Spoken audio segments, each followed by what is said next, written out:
Good morning. I'm so happy with this garden. It's the first year that I've put flowers down the middle, because when we moved here, this bed was already here and it's too wide. You've got to always be walking through the garden to harvest things, to pull weeds.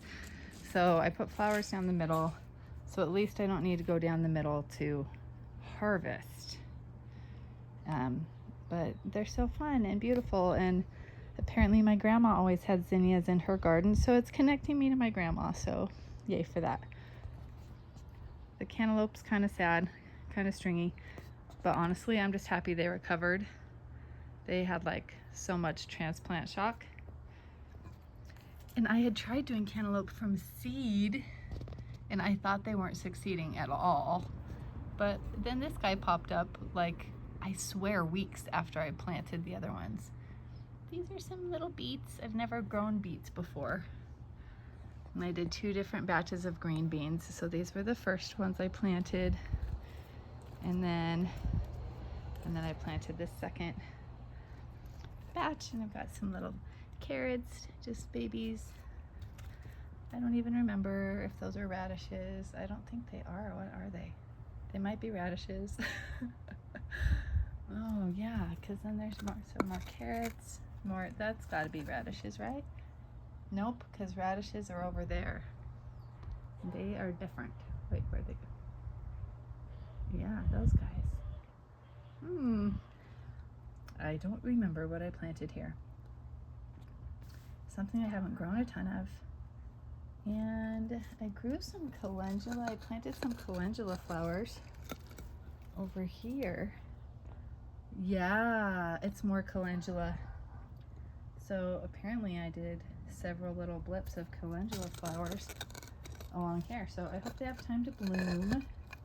Got some weeds, got some more beets, and some more, hopefully, flowers one day.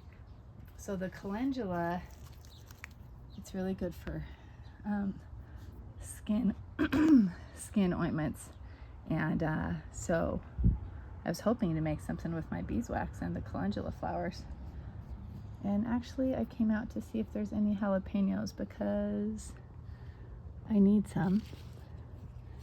And no, there's only, oops, little tiny specks of jalapenos growing.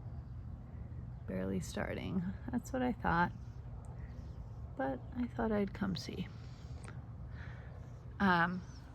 I thought I'd share with you a few things that I learned about pruning tomatoes and cucumbers, because I've done it one way with the tomatoes for a long time, and I'm thinking now that that is maybe not the best way.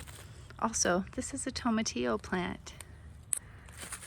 I don't know if you guys have seen tomatillos grow.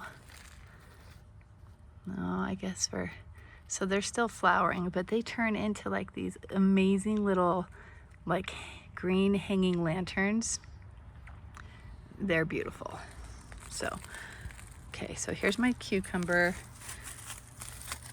I started thinning him and I think I went too overboard. I think that maybe cucumbers I don't need to thin that much, and I can just let them be more bush-like and climbing. So at least this one still has more than one vine that's climbing, so hopefully this will fill in and be more bush-like. Maybe I should create some little artsy thing to kind of hide these someday. All right, tomatoes. So these tomatoes, you'll see I've thinned, I don't know if you can see where I've pruned a bunch of branches. So I've thinned them out quite a bit to let them focus on their fruit, leaving some leaves to capture sun. And I took off of all of these, see right here, here's a cut where it was splitting, and it would have probably been another pretty strong branch like this guy. And then I saw a video yesterday that said basically once you're up a ways you can let it branch out. And then that same video had 0 branches down low and just let it be leafy, like a leafy canopy to kind of shade the fruit and stuff. So I kind of liked that, like letting it split and branch at the top. But you'll see here too, this one, that was another branch that I could have left. It might make stringing it up a little more complicated, but anyway, so maybe next year I'll try it that way. It's kind of too late because I already kind of maimed these as far as that style of pruning goes. But definitely, like, you don't want any leaves hanging down on the ground, and you can just kind of thin out the bushiness so that the plant can focus on the fruit. So yeah, this is my July garden. I also like the idea of having like no dirt show, like just keep planting stuff until like it's covering all the dirt. So I do wish I had more of that going. There's a lot of soil showing through here. That's why I came in and added the radishes, added some more beets over here. But I could definitely add some more plants in here still. It's down this whole thing. In the fall, I can very easily have those be leafy greens all along the edge, but I would say right now it's too hot.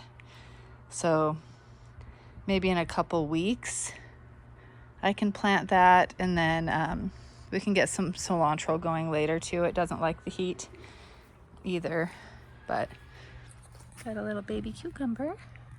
Oh, like 3 of them in a row.